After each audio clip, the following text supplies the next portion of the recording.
What up, Listo? What up? If you were trapped in like a big, huge kitchen at like a restaurant and you were being attacked by raptors, what would you do? So like the building was getting attacked by raptors? No, raptors are trapped in the kitchen with you. Oh. They're hunting you. What would I do? Yeah. Well, I would probably hide or something. Raptors can open doors. They can? They can. Sorry, I want to, well. You just hide. What if they just sat outside? Where would you hide? I would hide probably like under something. They'd be clawing at you, trying to get at you. You think they would just leave you there? Or I would go in the, if there's a drain pipe, I would go in the drain pipe. You know, drain pipes in movies are a lot different than real life ones. So? That's kind of a movie cliche, is when people go in like the heating vents or the drain pipes and they're like big enough for people to walk in. That's not really real life. Mm-hmm.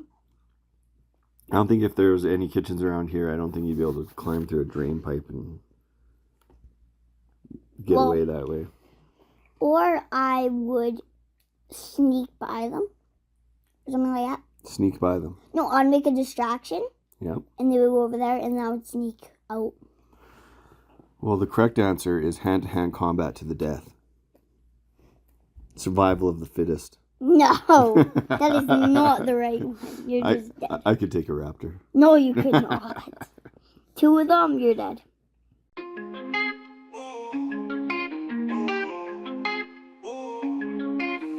Welcome to the show, it's the father-son vibe. Listo and Corpse, yeah, we're keeping it alive. Talking movies, board games, video game grind. 2 minds combined, sharp wit intertwined. ListoCorps, where the convo's a feast. From the classics to the new, with the beauty and the beast. Grab a seat, hit play, let the banter increase. Father and son, we unleash the unleashed. Corpse got the wisdom, the dad jokes galore. Listo bringing heat, young blood never a bore. Controllers and hand dice hitting the floor. Breaking down the lore, always coming back for more. From the screen to the table, we dissect and explore. Hidden gems and blockbusters, legends and the lore. Press start, roll the dice, open up the next door. Father-son duel, never hear you yell and snore. Corpse got the deep cuts, Listo keeps it fresh. Opinions fly sharp like a cinematic sketch. Talking plot twist, Easter eggs, what to digest. A podcast, the quest, every topic gets addressed. ListoCorps, where the convo's a feast. From the classics to the new, with the beauty and the beast. Grab a seat, hit play, let the banter increase. Father and son, we unleash the unleashed. Listo!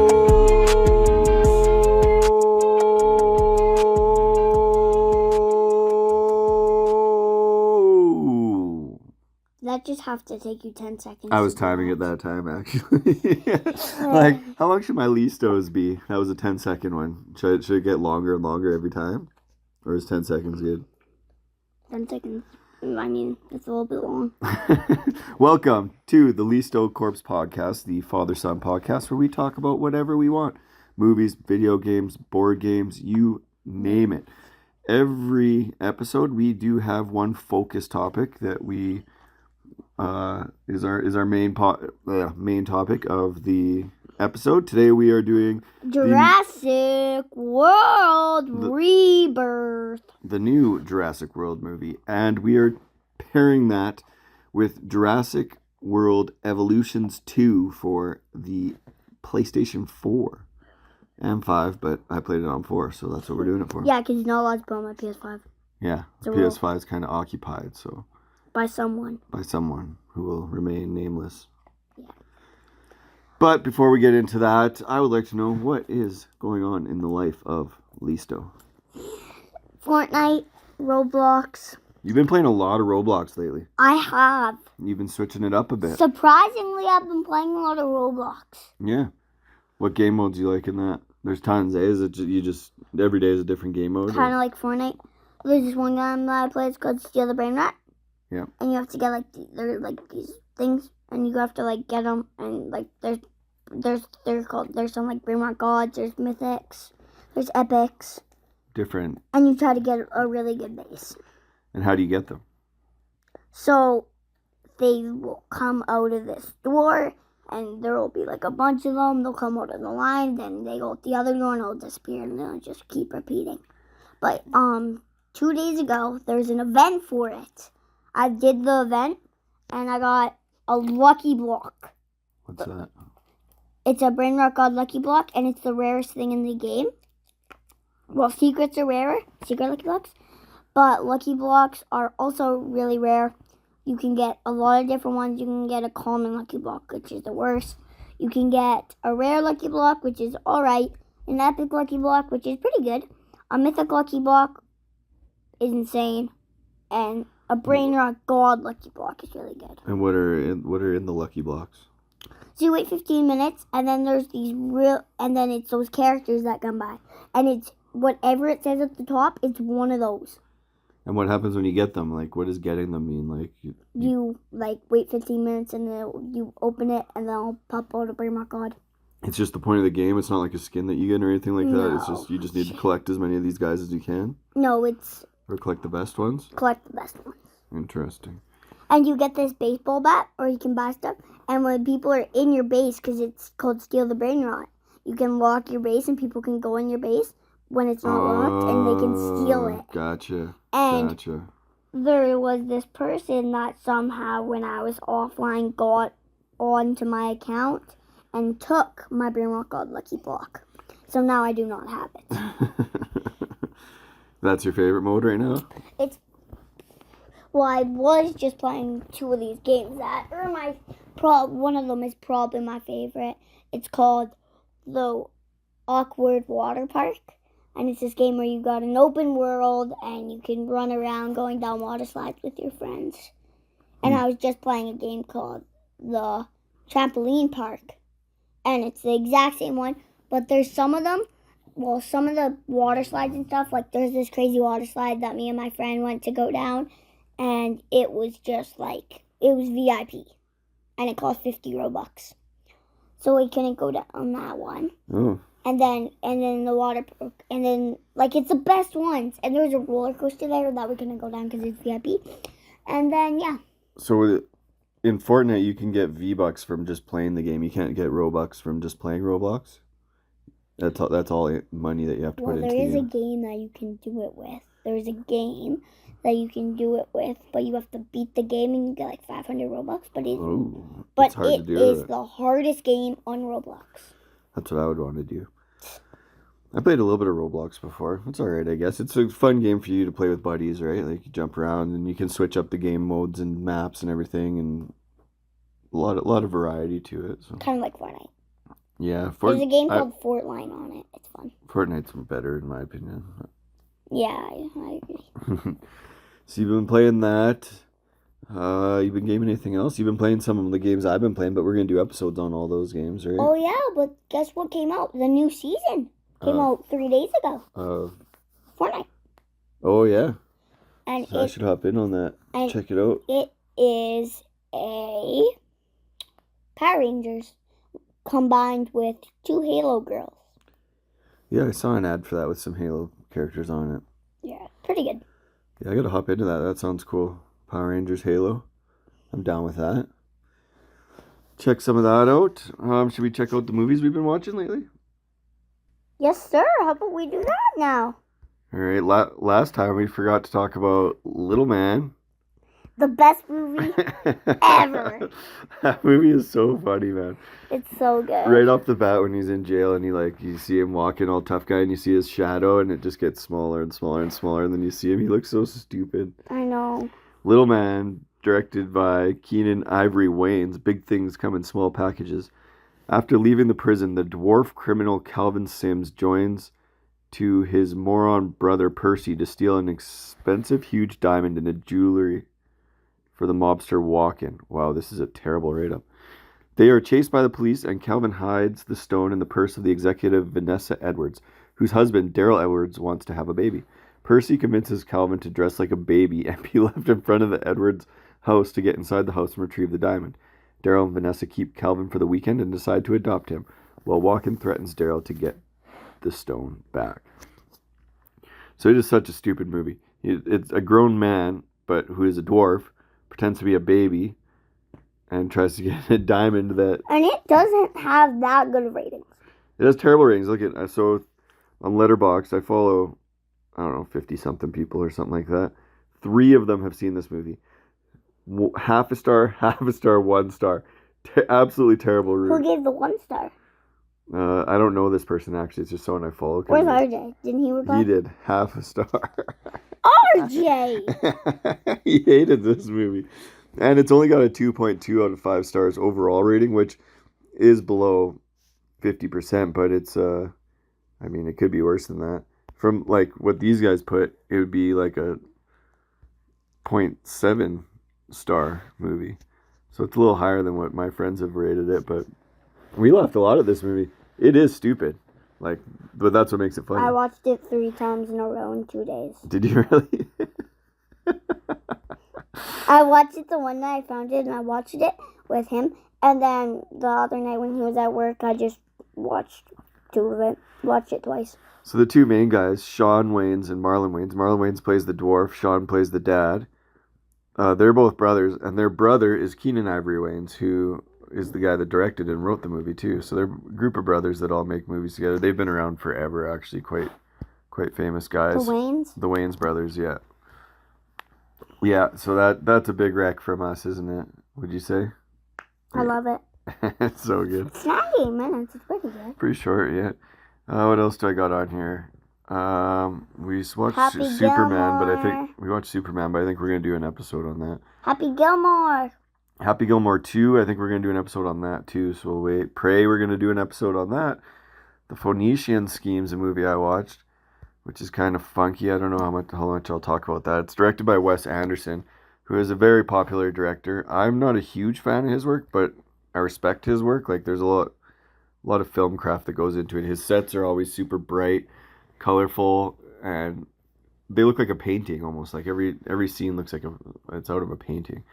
This one's starring Benicio del Toro, who I think is amazing. Did any of your guys read this one? Oh yeah, people on Letterboxd love this movie. Look at this: 4 stars, 5 stars, 4, 3.5, 4.5, Do you know 3.5. any of these guys? This guy's a movie director. I like his movies. No, not really. A couple guys that listen to RJ's podcast. RJ and his buddy Jarrett have not seen this yet. But yeah, Phoenician Scheme. It's about this guy, rich guy, who makes business deals all the time and kind of skeezy. He goes for cheap labor. He's not the best guy in the world, and people are always trying to kill him, constantly trying to kill him throughout the movie. And he's been people have tried to kill him so many times that he doesn't even flinch anymore. And it's a quirky movie, and it's my favorite Wes Anderson movie that I've seen so far. I've only seen 4 of his movies. I saw Fantastic Mr. Fox. You and I read the book and then watched that movie, and I didn't really like the movie. I saw Asteroid City, which I thought was absolutely terrible. I saw Life Aquatic, which had Bill Murray in it. And again, it's that weird quirkiness that you like. There's something I like about Wes Anderson, but I don't love. But Phoenician Scheme, I think, is my favorite of the ones that I've seen so far. He's got some more popular ones that I haven't even seen yet, like the Grand Budapest Hotel is his most popular movie, and I haven't seen that. And then The French Dispatch looks like it might be good. I don't know. I'll keep watching. Royal Tenenbaums. That's one people really love. And a lot of big actors in that movie. I like that guy. Yeah. That'd be a cool movie. I'd be down to check that one out. But Phoenician Scheme was cool. I liked it. As far as Wes Anderson goes too, is one of his better ones. Watch Halloween Ends with your sister. The 3rd movie in the David Gordon Green trilogy, which is another kind of split. Audiences are split on this guy. He's not a huge fan. Look at this. See, nothing. Hey, I remember that nothing guy. over 3 He stars. rated that movie, the other movie, too, the other movie that you just talked Yeah, about. he watches a lot of movies. Nobody gave it over 3 stars on my Letterboxd. I gave it 4 stars, and this was my second watch. I rated it 3.5 the first time I watched it, and it went up on a second viewing. It follows a guy named Corey. Doesn't look that good. follows this guy, Rowan Campbell, who plays Corey, who kind of goes nuts and almost wants to become the next Michael Myers. And he teams up with Michael Myers and then ends up beating up Michael Myers and stealing his mask. And so people are kind of a little split on how they feel about this movie. It's a little different, but I think it's great. I don't really like Michael Myers. It's not my thing. Michael Myers is not my thing. Jason's not my thing. You kidding me right now? Chucky's not my thing. Are you kidding me right now? Ghostface is my thing. You're a Scream guy? Scream and Pennywise is my thing for sure. Scream and Pennywise are your two. Yeah, you're not a slasher guy. You like it a little. Oh, I guess Scream's a slasher, but it's newer, I guess. I don't know. And my sister just loves these Michael Myers. And she loves Michael Myers, yeah.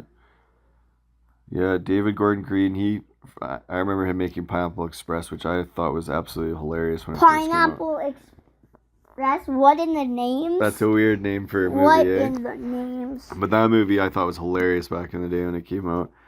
What is that picture? What is that picture of he made? Yeah, so that's the only other movie I've seen by him. Oh, I thought those were legs. We've got, I Saw Your Highness, which I thought was pretty funny too. It's very stupid, but... The Hobbits. Hobbit, Hobbit, Hobbit, Hobbit, Hobbit. What are you talking about? They look like hobbits. Oh, yeah, I guess, eh? That makes sense.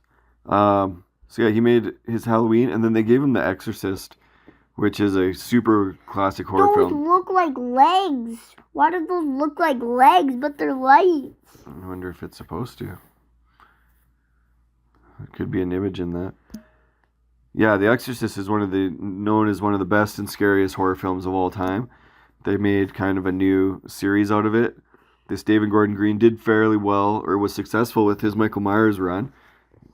Whether people like it or not, they were successful movies.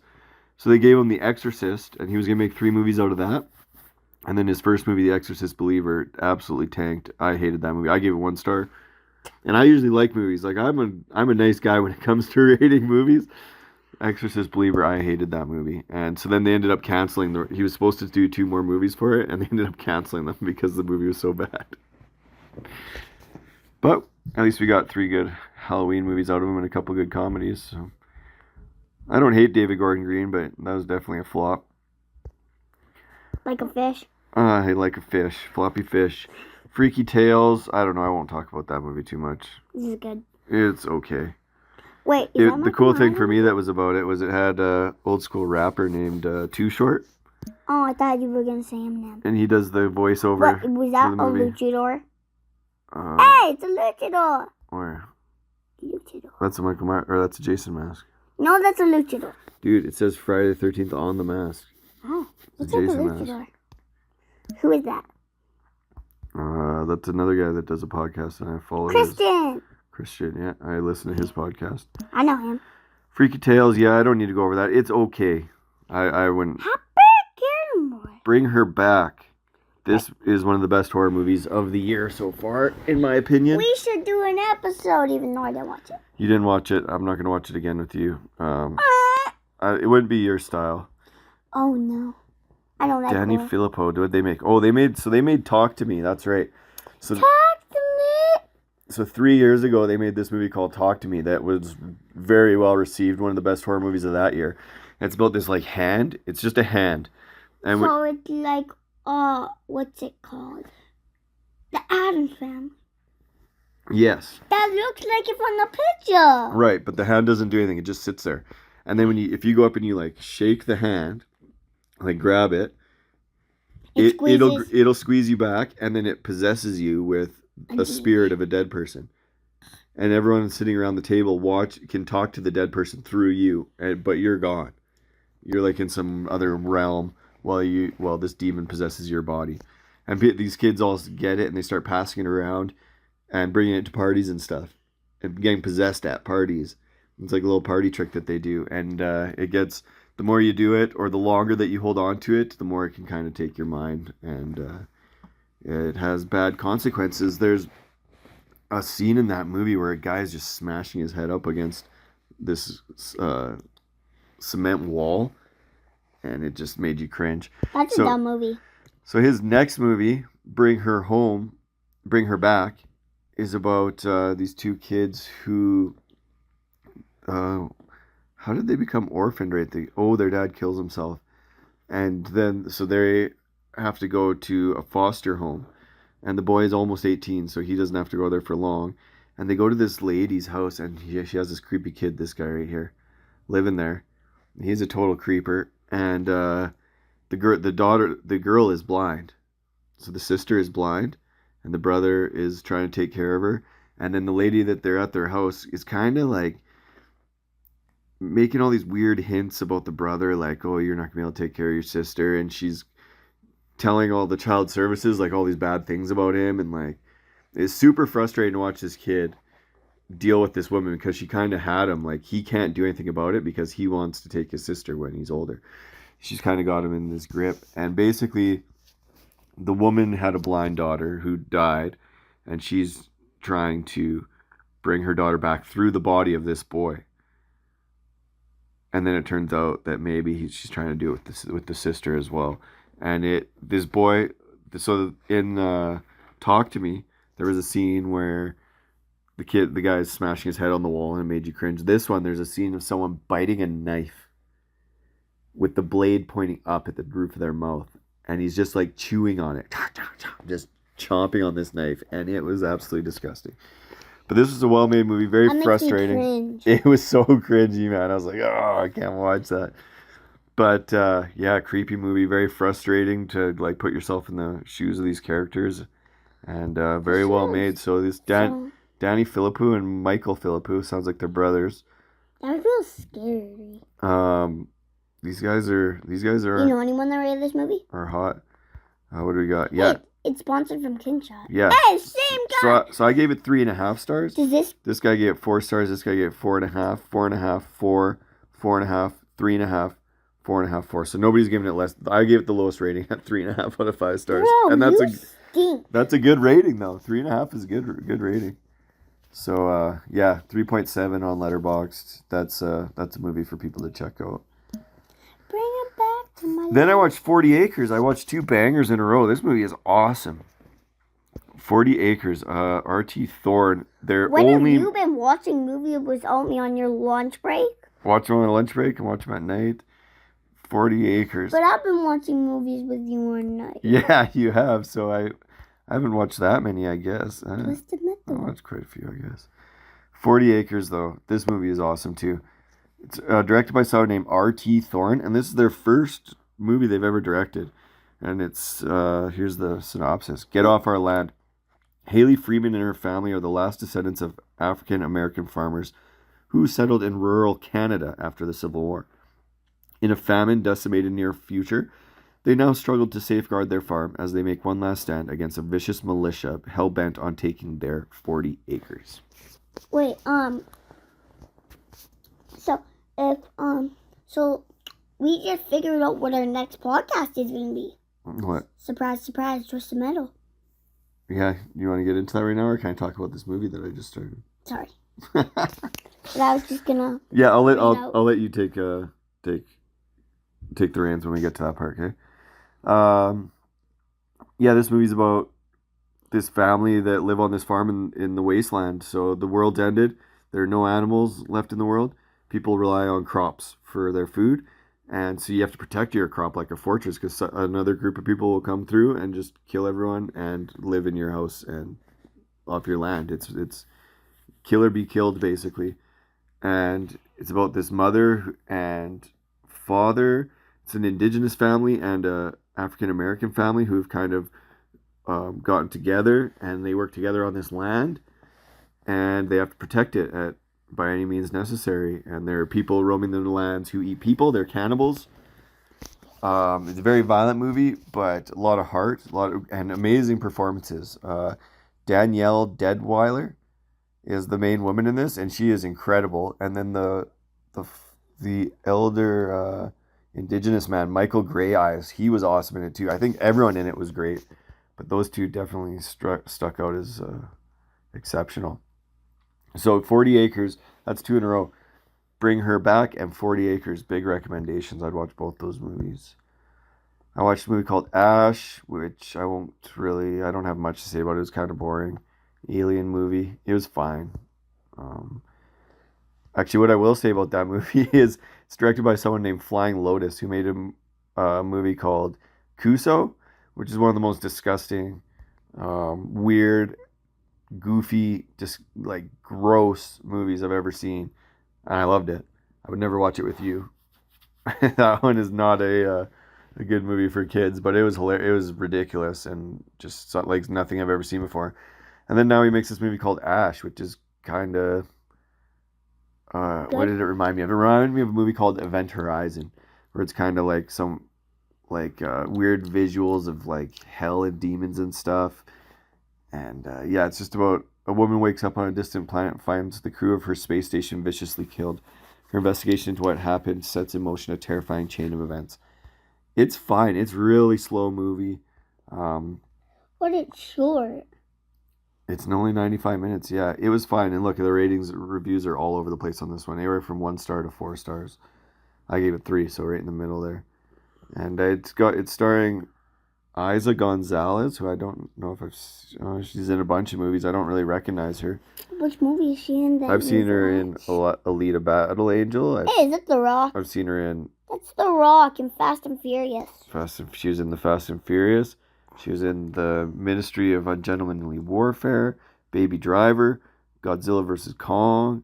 What? Like, I've seen a bunch of movies with her in it, but I did not recognize her at all. And then she's co-starring with Aaron Paul, who is one of the main characters in movie. I saw a movie that we watched together. In the TV show Breaking Bad. So I watched a movie. I saw a movie that we watched that together. Oh yeah. Yeah, we did. That's weird. I didn't remember him being in that.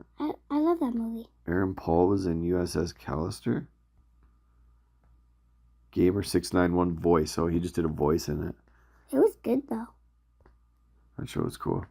So Ash was okay. If you want a sci-fi movie with kind of horrific visuals, then I guess you can check that one out. But it's nothing crazy. Monster Island sucked. Not going to say anything about that movie. And then I watched I Know What You Did Last Summer yesterday with your sister, and I watched the sequel today with your sister. No, we watched The Last Summer together yesterday, me and you. You watched some of it. I don't think you watched the whole thing, did you? I came in. You guys started a half hour before I came. What'd you think of it? It was awesome. You liked it? Recommend it. Well, I guess you just at the beginning said that you were a big fan of Scream, and these movies are a lot like Scream. They came out around the same time. Stalkers. That person was the biggest stalker ever. Like, bro, but like he had a fishing hook in his hand. It's a good weapon. I like when he kills people and then he hooks them in like the stomach or something, and then that's how he carries them by the hook. What are you doing to go fishing? Yeah, it's a fishing hook. Yeah. And they ran him over when he was fishing. Classic 90s horror films, really. They very, very much feel like the 90s, starring Jennifer Love Hewitt, Freddie Prinze Jr., and Sarah Michelle. I thought it looked like it just came out. The graphics were insane in that movie. Good. It all looks good. Yeah, there's something cheesy about those movies, but they're still classics.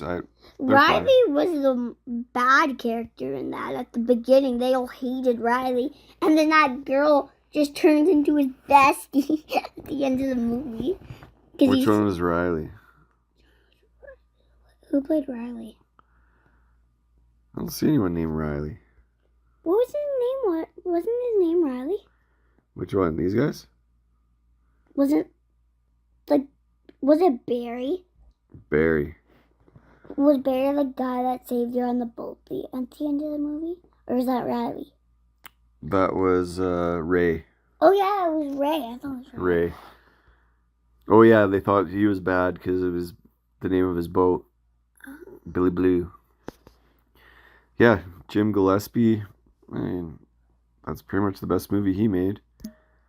But, yeah, there's a new I Know What You Did Last Summer movie coming out, so I figured I'd watch the original trilogy with you guys. I had only ever seen the first one before, so today was the first time I saw the sequel, and then there's a third one. We might do a podcast of this. We're still thinking about it. I think we'll do one on the new one that's coming out. It'll be on VOD in the next couple weeks. I know what you did last summer. So this just came out. It's in theaters right now. We should go watch it. It'll come on to streaming right away. And we can do an We episode. watched Superman in theaters. We'll pair that with something else and do a double feature. But I Know What You Did Last Summer, pretty good.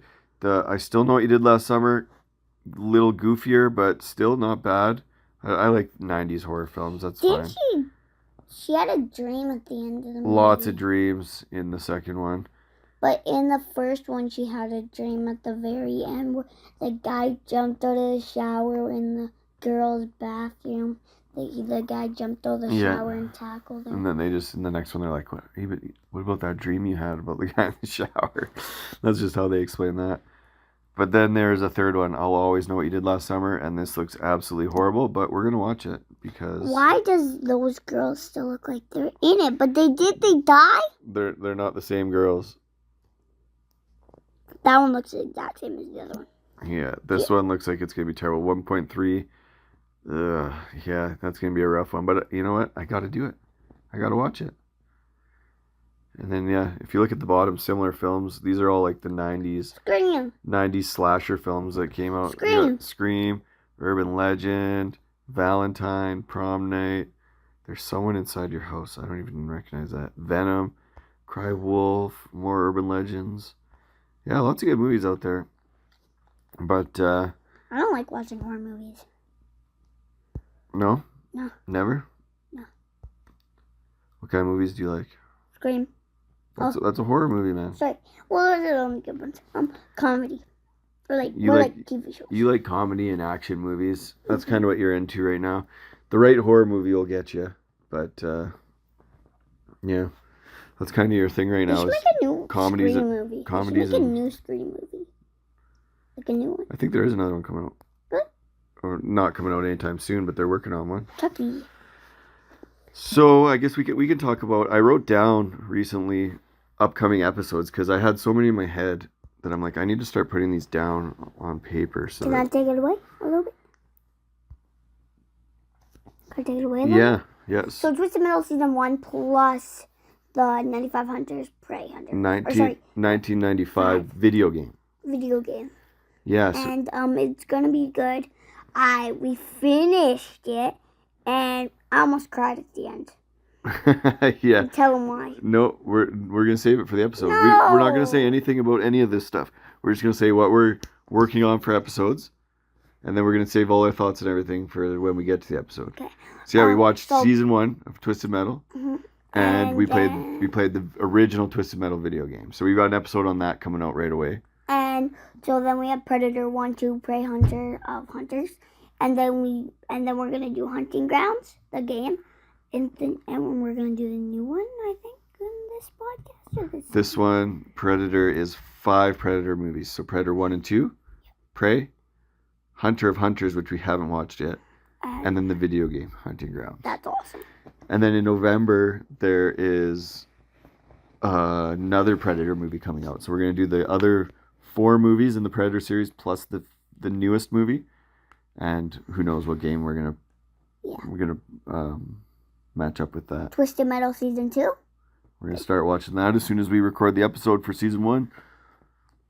And then Alien Earth Season 1. We're not doing that. Oh, we're doing that. No, we're not. Alien television show? You tell me we're not going to watch that? We're not going to watch that. You're crazy, man. And then the next one, we Happy Gilmore versus Naked Gun. So we watched Happy Gilmore 2, and there's another comedy coming out, Naked Gun, which is also based on an older, Happy Gilmore came out 30 years ago. Well, so did the Naked Gun movies, and now there's a new Naked Gun movie coming out. So I thought it'd be cool to match those 2 movies up together and do kind of a comedy episode. Okay. Happy Gilmore, Naked Gun. Okay, Superman versus Fantastic Four returns on X plus returns Xbox. So the new Superman movie, we watched that in theaters. The new Fantastic Four movie is going to come out on streaming soon. It came out yesterday, I think. And then we'll match a video game up with that. I have Superman Returns for Xbox 360, so I think that's the one I'm going to be doing. Might do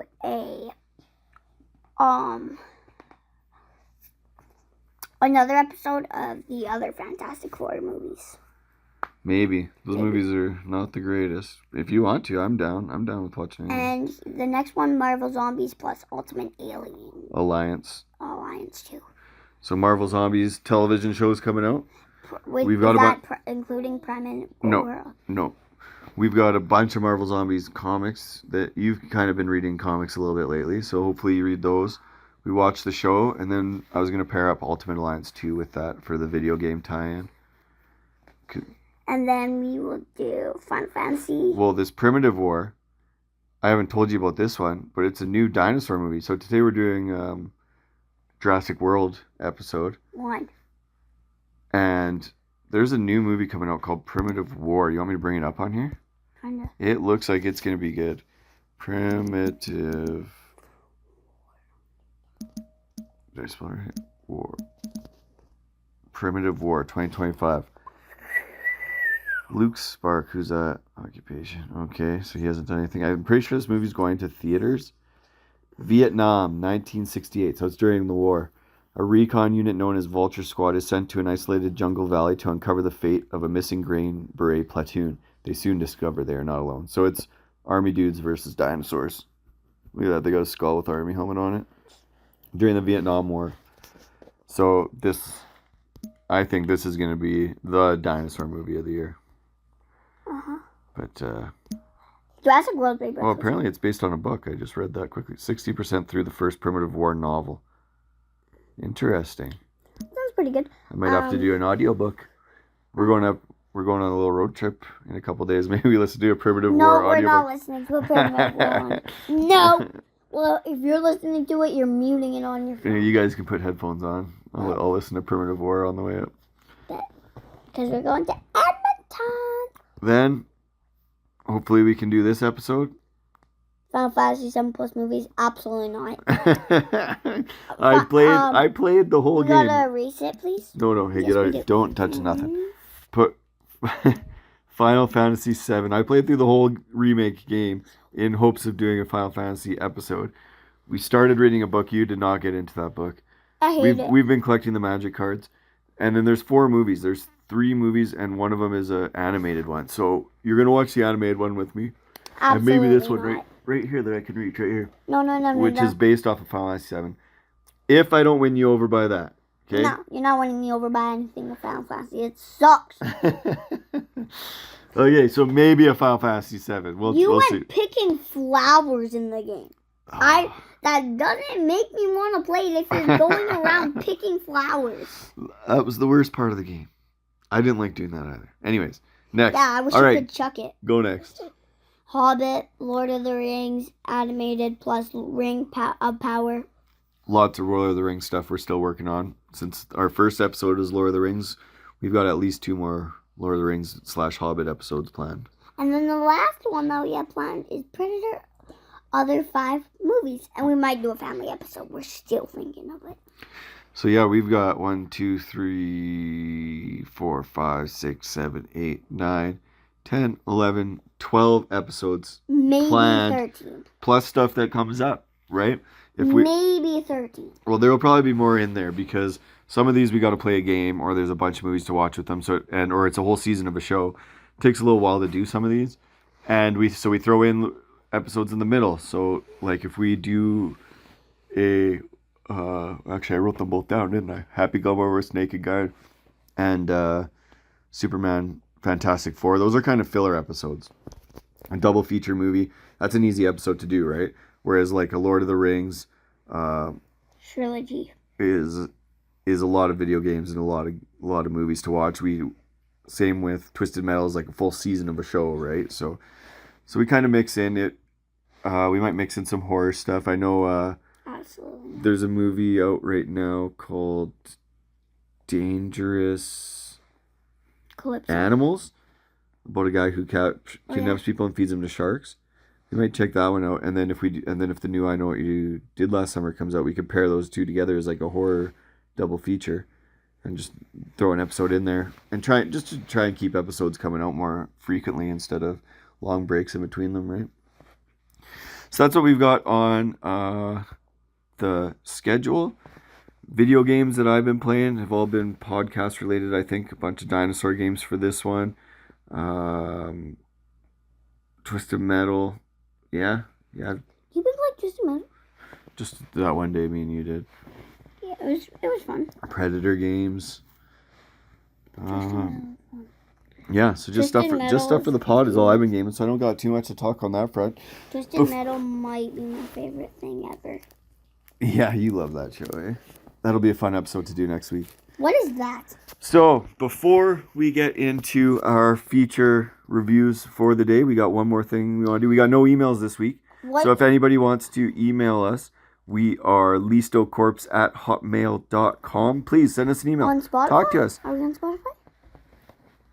Oh yeah, that's where they watch our podcast. But if they want to contact us, you can contact us ListoCorps at Instagram or at hotmail.com. Or YouTube. Comment on some of our YouTube videos. Reach out to us. We'd love to read what you have to say on the podcast. And we forgot about something that we never did. We never put the batteries in that. Oh yeah, we said we were going to fire up that. We'll still do it. We promise. We promise. Yeah, the night vision from the Call of Duty goggles.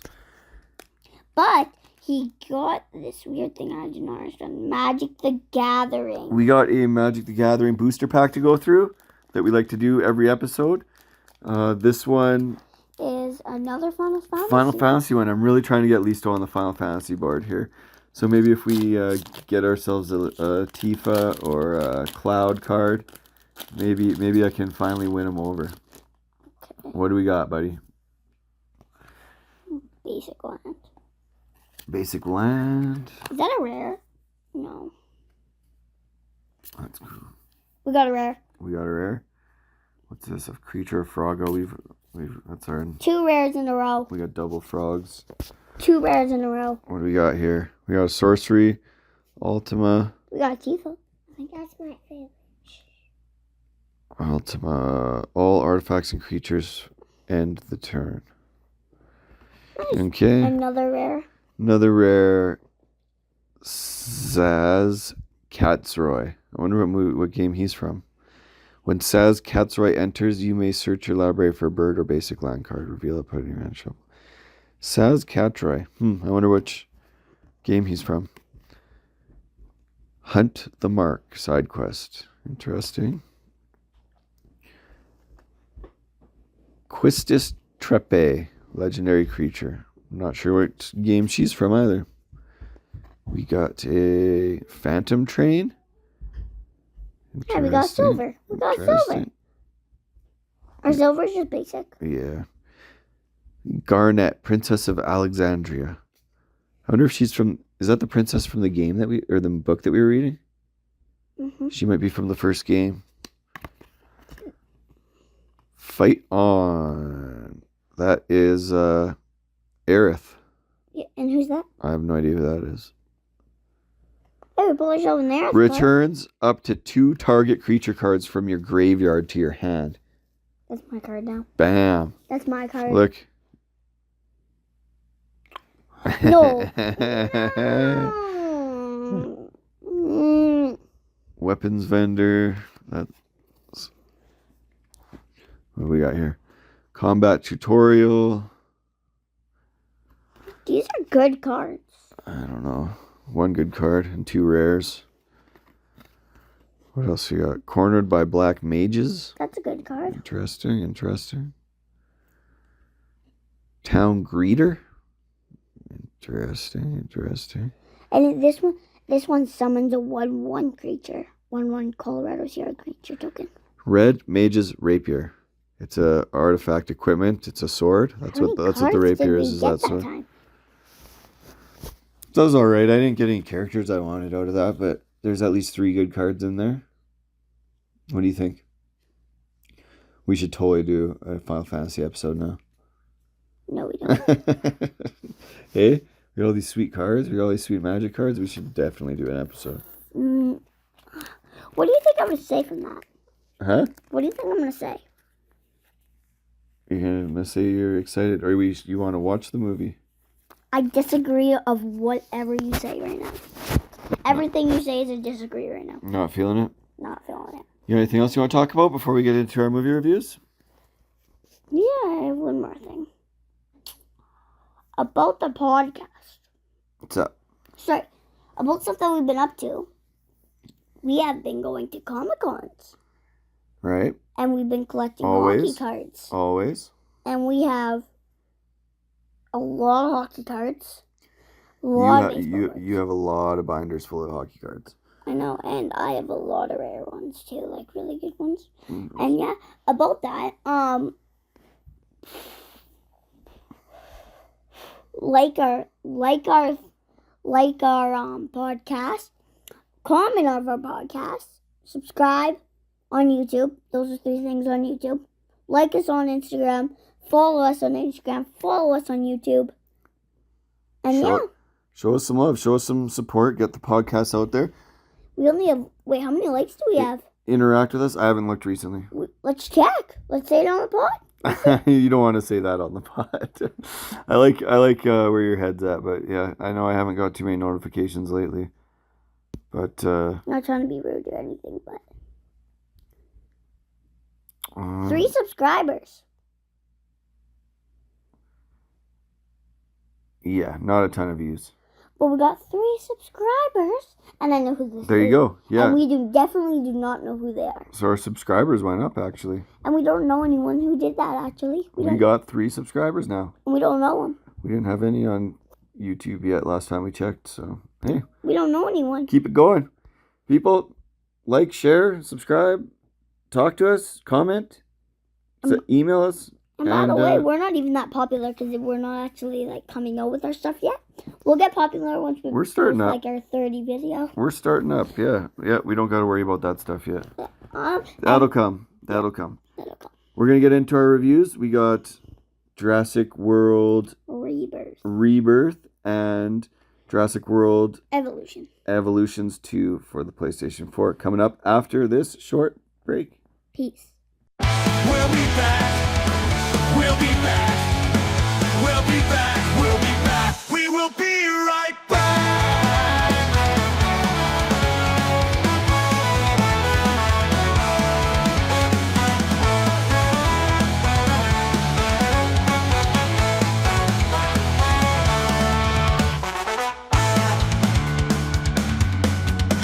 We'll be back. We'll be back. We'll be back. We'll be back. We will be right back.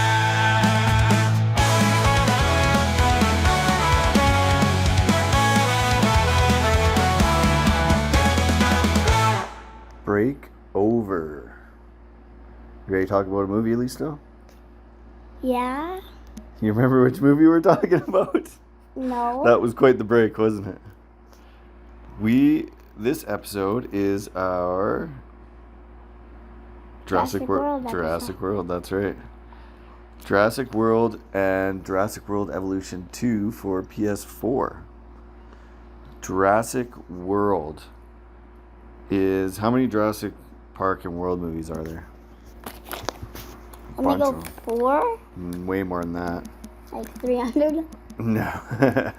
How many Jurassic Park movies are there? So there's the 3 original plus Jurassic World Fallen Kingdom. What the heck is Battle at Big Rock? That is not Jurassic I guess there's World. 8. 1, 2, 3, 4, 5, 6, and this new one is 7. Battle at Big Rock is not a Jurassic World movie. What the heck is that?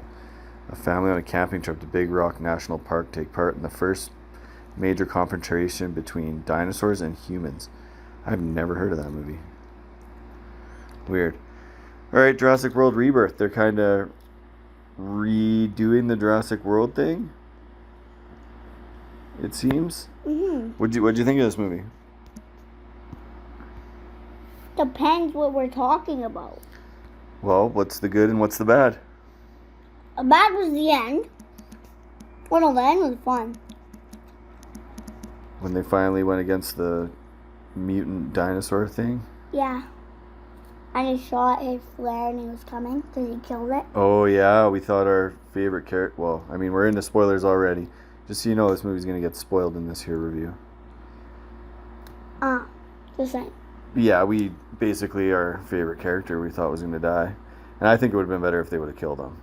No, why not? Because, like, nobody important died. Actually, literally, at the beginning, when all the people went there together, I called who was going to live, and I was right, except for that guy. I thought he was going to die. And they fake killed him at the end. He was my favorite. He was the best character, but I think that would have gave the movie some meat if they would have actually had the balls to kill a character that you cared about instead of all just the side characters. The Jurassic World Rebirth, a new era is born. 5 years after the events of Jurassic World Dominion, covert operations expert Zora Bennett is contracted to lead a skilled team on a top-secret mission to secure genetic material from the world's 3 most massive dinosaurs. When Zora's operation intersects with a civilian family whose boating expedition was capsized, they all find themselves stranded on an island where they come face to face with a sinister, shocking discovery that's been hidden from the world for decades. And what was the discovery? What was the discovery? I think it was that they were doing genetic modifications to dinosaurs. So they were creating new breeds of dinosaurs on that island, right? That's what that T-Rex thing with like the weird rounded snout. Yeah, this movie was so modded.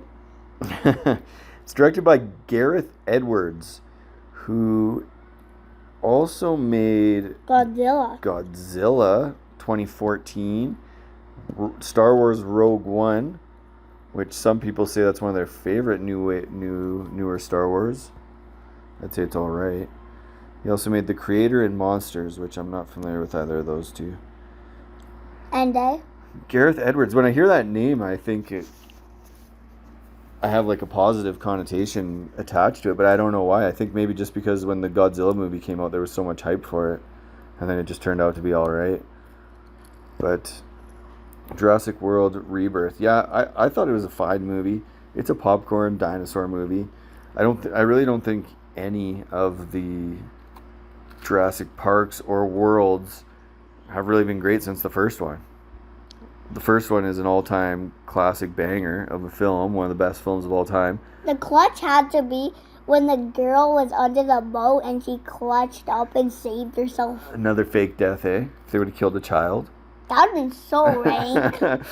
I like when movies kill off characters that you care about. I feel like that gives the movie some teeth. It gives it balls, kind of, right? More teeth. More teeth. Yeah, I guess maybe that was in my head.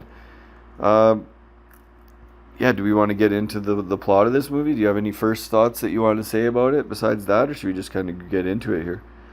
The movie is fine. It's fun, right? It's a dinosaur movie. My favorite is the first. People running from dinosaurs. You get to see all kinds of cool dinosaurs. You get what you kind of expect at this point. My favorite was the first ever Jurassic Park movie. That one is by far the best one. Yeah, right? So good. Okay, let's get into this. Jurassic World Reborn. 17 years ago is when the movie starts. It starts in kind of a scientist lab. And a guy's running through a door and he drops his Snickers bar wrapper and it gets sucked into the door and causes a full-on containment error failure in the whole entire facility because a Snickers wrapper got sucked into the door. And it completely shut down, like destroyed the whole entire plant. That's literally why you don't litter. Then you get eaten by a dinosaur. That's the message. This movie has a message. Do not litter. If you litter, you get eaten by a dinosaur in your dreams. The dinosaurs will escape, and you'll be eaten, just like a Snickers bar. Yeah, there'll be one that's never been escaped. The one that's never be extinct. It just comes to your house, breaks it down, and eats you. Yeah, for littering. And then walks away. Yeah, PSA announcement. And then, sure enough, that's the guy that gets eaten too. Hey, they end up shutting down the whole place and they lock him behind the door. Kind of classic yeah, scene. Yeah, because that girl was like, yeah, I'm not letting you in. There's a giant dinosaur behind you. Right behind you. You dropped the Snickers bar. It's all your fault. Yeah. I want you to die. You littered. Yeah, you just needed that Snickers bar. Then we go to like 30 years later. Yeah. And there's dinosaurs everywhere now. Like in the city, there's just dinosaurs walking around. Like dinosaurs are just wild animals now. They do have kind of zoos and stuff for them where you can see the more dangerous ones. Like they have like Stegosaurus walking around like major cities and stuff like that. But people are losing interest. They're just like common now. Dinosaurs are just everywhere, so they're not really like the more dangerous dinosaurs in I think the southern equator, I think they said it was. And it's a no-go zone. You're not allowed to go in that area. It's dangerous. It's off limits. There's a pharmaceutical company that wants to travel to the no-go zone to study the Dianginosaurus. With the long necks. And they shot it was like this. You know what? I think that was just a spell check in my notes. I think that it was just supposed to be dinosaurs. Study the dinosaurs and have a possible breakthrough in heart disease research, because dinosaurs are massive bodies and massive hearts and massive heart failure. If they can study the dinosaur hearts, or what makes them so strong and able to move these huge hulking dinosaurs, maybe they can find ways to strengthen human hearts and create medicine for people with weak hearts. Just like, I mean, I know you've always been curious with when we're watching wrestling and stuff like that, and you're like, what happened to that wrestler? And we look up how they died, and almost like 90% of wrestlers die from heart failure. Heart attacks. So that's what they're kind of researching. Like, it's common, right? Hulk Hogan died to old age, am I right? I think he had heart failure. But he was over 70, but yeah. That was He's over like 80. Another heart attack. Like 75. So it's a one of the leading causes of death in America, especially. And so they're going to create this, they're going to try and create a medicine or a cure for heart disease. They should bring dinosaurs back to life. Like, they should somehow, like, make a way to build their own real-life dinosaur. Yeah, because that works out every time in Jurassic Park movies, right? That's always been a good idea. Bring back dinosaurs, they said. It'll be fun, they said. It will be fun if they bring back dinosaurs. Yeah, just like every Jurassic Park movie. You could just ride them. Yeah. Nothing, what could possibly go wrong, right? So the crew that they get is they got the pharmaceutical guy that works for the company. He recruits Scarlett Johansson, who's ex-army, and a dinosaur specialist, research scientist dude. That they were all just bullying. That they kind of just teased the whole time. Because of his, like, he was weird. She ends up recruiting 3 or 4 more of and she ended up her army buddies. There's, who do we got? A cook, money man, scientist. Skibbity Sigma. Okay. Okay, and so now we meet all those characters. They're going off to this no-go zone on the pharmaceuticals budget. Yeah. Then we cut to a family sailing through the ocean. Yeah. It's a dad, his 2 daughters, and his oldest daughter's boyfriend, who is a lazy, useless bugger. I wouldn't say he's useless, but well, he's he starts lazy. out that way for sure. Yeah. He's lazy. The dad says it's his turn to ride the boat, and he refuses. He's like, oh, no, I'm going back to sleep, or whatever. Like, not really. You know, you should maybe be trying to make a better impression on the father of the girl you're dating. Yeah. He's kind of a bum. At the beginning. And then a huge, massive whale-type dinosaur tips their boat over. No, it doesn't tip it over. Yeah, it tips it over. Oh, yeah, it tips it over.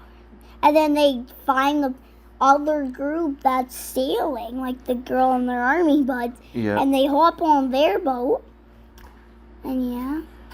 Yeah, the dinosaur that tips them over is one of the large dinosaurs one of the first dinosaurs that this group, Scarlett Johansson's group, is trying to track and get a blood sample from to test for the medication that they're trying to work on. So they hear a mayday from the boat, and the pharmaceutical guy does not want to go pick them up, but that's kind of the code of the sea. Yeah. If you hear a mayday, you have to go help people. That's just like if your boat broke down in the middle of the ocean and you put out a mayday, you'd want someone to come help you, so you you go help someone else. That's kind of I think it actually might be the law too. I don't know. And then the dinosaur hits their boat, and the girl goes flying off of it. The oldest daughter, goes flying off the boat. How does she go flying off the boat though? Oh, so she was getting Like she went to go call for help. But they're not supposed to be in that area. Yeah, so the guy was like, don't call. The pharmaceutical guy was like, don't call. And and she kind of got like bumped, and she was going onto the edge, and he decided not to help her. Yeah, he watched her go overboard. And then finally her boyfriend jumps in and goes out to save her. And then the dad's like, we're jumping! And grabs the younger daughter and just jumps off. Yeah. So that was the first redeeming quality we saw of that lazy boyfriend, is as soon as his girlfriend went over the boat, he dove in after her, right? Yeah. So that right away you're kind of like, okay, like, this guy's not so bad. They start off by like, oh, this guy's a loser. And then right away he does something heroic. Yeah. If the boat would just tip over, I would try to like grab, like start climbing on top of it. Yeah. That's what I would do. I would just like grab on top of it. But those other dinosaurs showed up too. Yeah. They looked like T-Rexes with fins on their back. And one was like there was like 3 of them. Stegosaurus. Spinosaurus, they called them. Yeah. And they pulls one of the guys off the boat. So now we got one guy's dead already. I think it was the cook. His name, whoever's Bobby was. Mm-hmm. He got pulled off. And then when they get there, one of the guys just like, there's a dinosaur comes, he's just like, oh, nothing's gonna happen to me. And his legs are just in the water. Once they got to shore, and his legs were just in the water. And all of a sudden, like that Stegosaurus thing just comes, jumps on top of him and takes him just away. Pulls him back out to sea. So two deaths before they even reach land. And that's such karma. There was a cool line that someone says around this time that I wrote down, and it was in regards to how, you know, humans need to outlive dinosaurs, or dinosaurs. They brought them back, and now they're gonna take out the humans or whatever. And the guy, he says that of all the species that have lived on Earth, 99.9% of them are extinct, which is kind of a crazy stat to me. Like, more animals have lived and died than are currently alive right now. So it's kind of talking about how, like, if humans could possibly go extinct in the future, just like every other animal that's ever lived before us, just kind of makes everything seem so small and insignificant. More sense. In the history of things, it's kind of, I don't know, that was just a crazy quote that made me kind of think a little bit. So the 2 groups get to land at the same time, but in different areas. You got the family is kind of swam into a cave, and then the boat crash landed on a beach somewhere. So they're split up right off the back. The boyfriend goes off to take a leak in the bushes, and you can see a bunch of raptors sneaking up on him from behind. And then these, like, I don't know what they were. It's a pterodactyl type flying creature just comes over there and just grabs them. Rips down from the sky out of nowhere and just attacks these raptors and takes them out quite easily.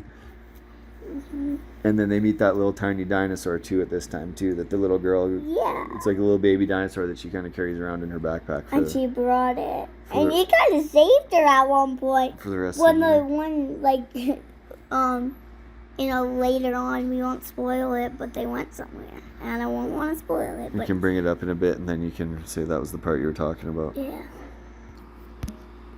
So after that, we go back to the group, the expedition group, and they're walking through the tall grass, and they come across all of a sudden a bunch of long necks, like brontosaurus. They weren't brontosaurus, but they were similar to that. All just start standing up out of the long grass that probably would have been impossible for them to actually be hiding in. Probably. Because they're so massive, but they come out of nowhere. They all stand up and start smooching each other. And they get their sample. How did they get their samples from the dinosaurs? So they shot like this thing, and so blood would come up it or something like that. And as soon as it got up to the blood, a parachute would spit it out. And it would like come out and it would float down in a parachute. Yeah, it was like a dart gun with a syringe on it. Mm-hmm. That would automatically fill up, and then and then it would eject itself and parachute down. That's right. So they wanted 3 samples from the 3 biggest dinosaurs on this island. So they got the one in the water, the Monosaurus or Monitor, and then they got these long necks, and now there's one more to go. And is that pterodactyl thing? Oh, it's a flying one. That's right. It's that flying thing that scooped up those You're rocks. right. Yep. Go back to the family, and they find a boat that they want to take upriver because they're looking for like a town. The expedition group told them there was a town on this island, which they kind of lied about. So they're looking for this town, and they see like a bunch of pipes. So they're kind of following the pipes, knowing that it'll lead to the town eventually. And then they want to take the river. So they think that'll be the fastest way to get there. They see a boat, and it's on the other side of a body of water. The water's not too deep. It's like waist high or something. And so they send the oldest daughter across to go get the boat, and out of the tall grass, a T-Rex. A T-Rex stands, or it rolls out of the grass. It's sleeping. Mm-hmm. It just rolls over, and all of a sudden, so that was hiding in the tall grass too, apparently. It rolls over, and it's snoring. Mm-hmm. So she goes to get this boat. That needs like a motor engine in it, and if she would do the motor engine, it would do that, and it would wake the T-Rex, so she couldn't use that. But she finds an inflatable raft. Yeah. One of the ones where you just like pull a tab and it just self-inflates. So she kind of throws it in the water and it inflates, and as soon as she goes to get in it, she looks over and the T-Rex is looking right at her. It's awake now. They hop in the boat and start going, and the T-Rex is chasing them down this river and flips their boat over right as they get to like the rapids. Mm-hmm. So they all start floating down the rapids, and they look around and they don't see the daughter. The youngest daughter's missing, and she is underneath the flipped over boat, but we don't know that, or they don't know that. Mm-hmm. And the T-Rex keeps like diving under the water trying to snap at her, and they get to like a part in the river where the rocks are tall but come really close together, and they all squeeze through that, and the T-Rex can't get through, and it just walks away. Even though it probably could have walked over around it quite easily, but I guess if a meal is that hard to catch, you'd rather just go search somewhere else. Mm-hmm. And the girl's alive. Mm-hmm. We go back to the expedition group, and they are rappelling down a cliff to the nest of this flying bird that they're looking for. And of course, once they get to the nest and it's full of eggs, Mama shows up. Mm-hmm. The cook, I guess the guy that died, or Bobby, the guy that died earlier, he was one of the army dudes. He wasn't the cook. The cook now gets eaten by this ginormous thing. This bird. Do you remember the death? Do you remember the bird eating him? Yeah. No, he didn't die there. No, the cook never died there. Nope. It says the cook is eaten alive. That's the note I have. It's not. Nope. Oh yeah, yeah it is. Yeah, One guy gets eaten by the mama pterodactyl. It's not a pterodactyl. Pterodon, I think. Mhm. He's eaten alive, and the scientist guy he falls off a cliff, hits a bunch of branches, and lands in the water. No, he doesn't. The girl was trying to pull him up. Yeah. She was, and then the dinosaur thing the bird thing just swooped in and chopped the thing, and he fell and hit a bunch of branches and somehow survived. He survived. And then, all of a sudden, the other three people that are still alive, the Scarlett Johansson, the pharmaceutical guy, and her army buddy, they all just come running down some stairs. Yeah. Like the ropes were completely useless. Yeah. There was no point in even. There was it's like an old, like these ruins from like an ancient civilization. Yeah. And they just come running down some stairs and find him on the shore. It's like, okay, the whole rappelling using ropes was useless. Well, they kind of want to sneak up more. Or maybe the stairs. No, because she was up top. Yeah, that was absolutely ridiculous. The whole stairs being there. No, they grabbed onto the pterodactyl when it was flying, and they swooped in. No, they took stairs. I clearly remember that being probably the lamest part of the movie. What in the world? Why would they do that? Bless you. So now both the groups meet up at the abandoned facility from the beginning of the movie. The daughter, this is the first time that the daughter has seen the pharmaceutical guy since he watched her go overboard.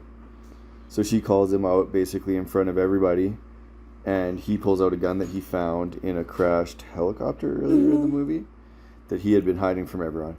He's got a gun. Nobody else has a gun. And they get in a bickering argument, and he handcuffs himself to the briefcase with the syringes with the blood samples in it. And they had arranged for a helicopter to come evacuate them if they had not returned in a specific amount of time. So they are going to hang out at this place and wait. Some flying raptor type things show up.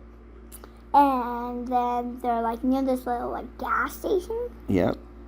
And the family runs in, and one like girl runs in. No, the girl didn't run in. And then there's kind of a scene like in the original Jurassic Park at the end when the two kids are in the kitchen and the raptors are chasing them around, and the raptor like runs into the reflection because he thinks it's the boy, but it's just the shiny steel thing or whatever. There's very similar scene. It's almost identical. It's probably a homage or a callback to the original Jurassic Park, but they definitely ripped off one of the most tense scenes from the original movie. And then the girl like hides in the like vending machine. Yeah. Because it doesn't work. Just like when the boy hid in the oven in the original. Oh, you're thinking of it? And so then they open up a ventilation shaft or the sewerage drain. And then no, I want to tell you, this is the part that I was like, the dinosaur comes in, the little dinosaur comes in, and like as soon as that the raptor was just about to open the vending machine, the little dinosaur just comes swooping in from over there and makes a noise, and then the raptor just chases it. So he saves him there. And then the girl comes out, and then the dinosaur just runs and jumps in the sewer. Yeah. And they close it. They all go in the sewer, but one of the raptor things finds a way into the drainage tunnel as well and goes in pursuit of them. They don't know that it's down there with them. I don't think it caught any of them, though. The helicopter shows up, and the scientist guy shoots a flare, and right as the helicopter kind of circles back, that mutant T-Rex thing chomps the helicopter out of the air. Their evacuation is now ruined. And now that's just when they start running. They find this place and they're checking around. And that was the scientist place from like 20-something years ago. Yeah, and that's where this weird... All these dinosaurs, like, you got flying raptors, you got T-Rexes with fins on their backs, you got all these mutant dinosaurs that they created these dinosaurs. These aren't real dinosaurs from back in the day. These are new creations that the scientists all came up with. Yeah. Scarlett Johansson gets the gun from Scientist Man, heads off into the drainage tunnels, and shoots the dinosaur that's chasing the family. Kind of a clutch move. They go, oh, hey, there was a boat back there. We should go take that instead. Apparently they saw a boat that I don't remember them seeing, but they said there was one, so there must be. They got to race Money Man to the boat. They all show up at the same time as the D-Rex. That's what the mutant T-Rex is called. It's a D-Rex. And it bites the pharmaceutical guy and rips him in half. And then the moment we've been waiting for the whole movie. The character that you hate the most, he wanted to make this pharmaceutical drug and charge a ridiculous amount of money for it. And then the scientist guy that they hired, he keeps telling Scarlett Johansson the whole time, he's like, what if we give it away for free so everyone can have it and we'll save the whole world instead of this guy just saving people with money. And, that'd be the right thing to do. But then none of us get paid because they all got offered a ridiculous millions of dollars to go on this expedition. So they're kind of having this conversation the whole time. Pharmaceutical guy is clearly evil. He pushed the girl over the edge. He lied about it. He's been hiding a gun from them. He chained himself to the suitcase. He tried to race them to the evac. And he gets ripped in half by a D-Rex. You're waiting for this to happen the whole movie. And you kind of see it coming a mile away. But he got what he deserved. So. And then they were just about to leave. And they knew that the D-Rex was going to catch him in the water easily. Yep. So the guy jumped off with the flare and ran out. Scarlett Johansson's army buddy, whose name is Duncan, he sacrifices himself. And goes over there and chucks the flare in his mouth. And the flare shoots out in the air and kills the D-Rex.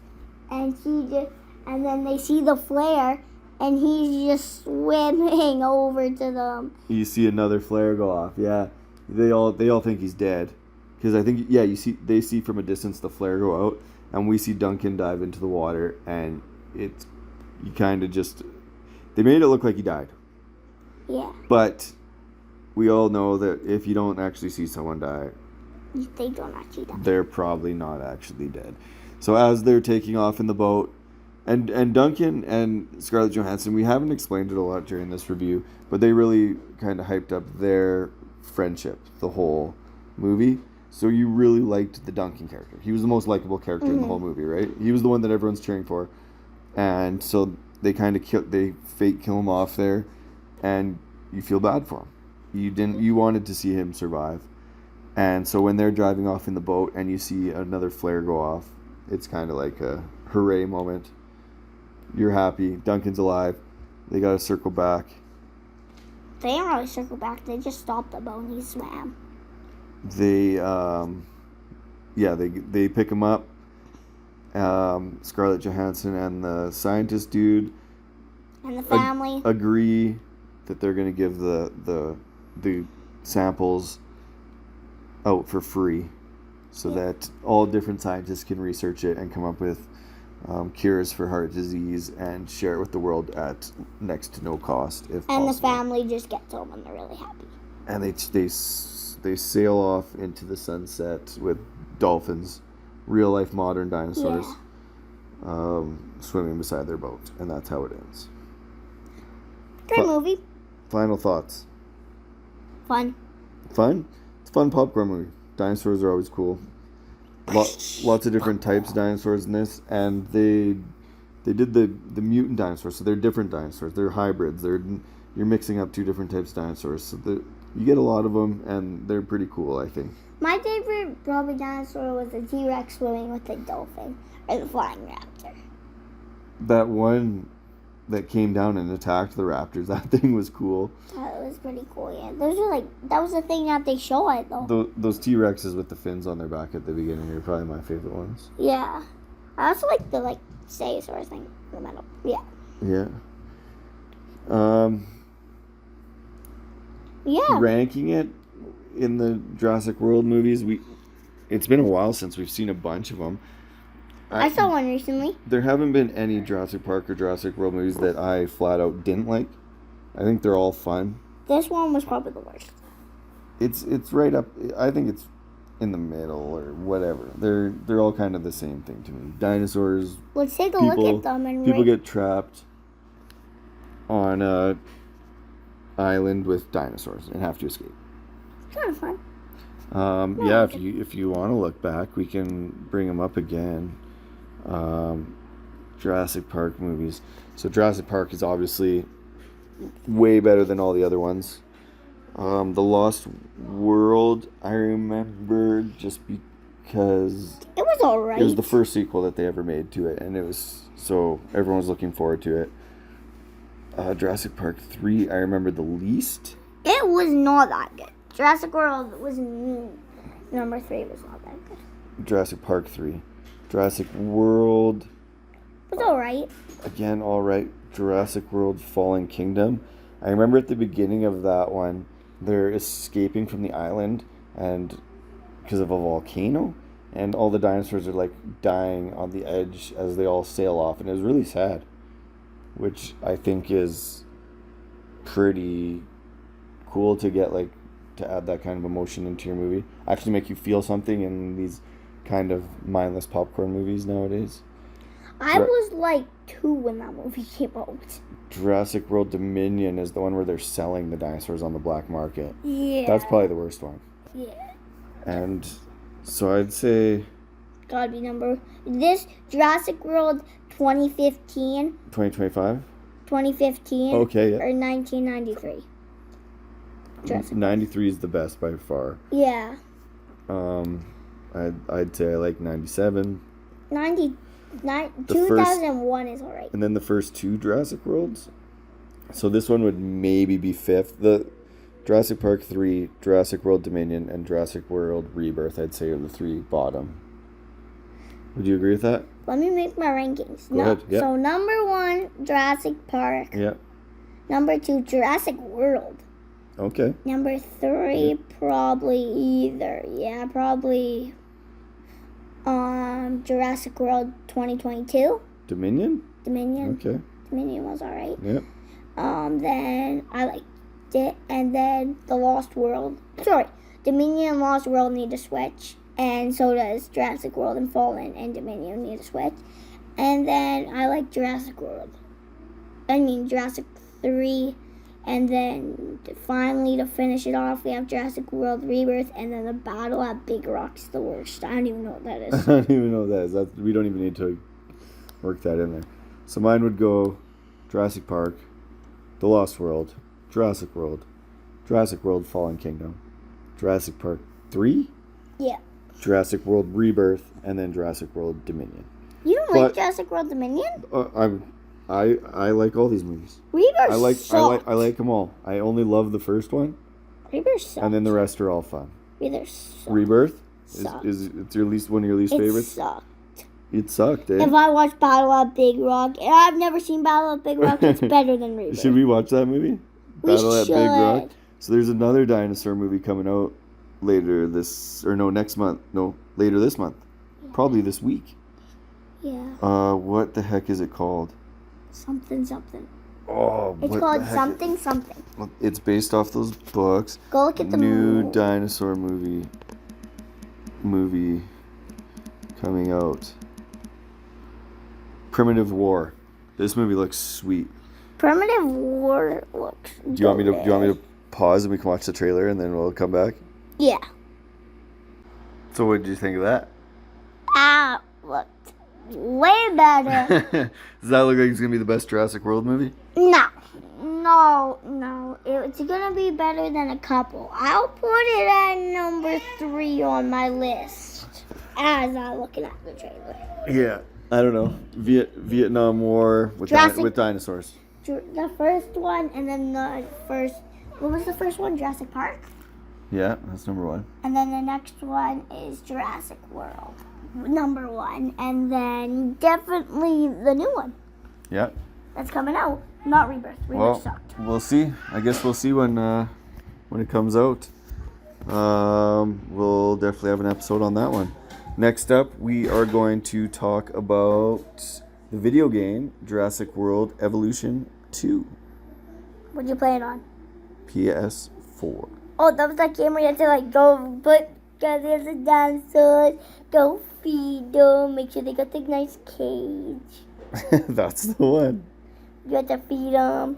It's the one that you had to go on VR and you had to pick up all the poop. No, but we can talk about that game too after.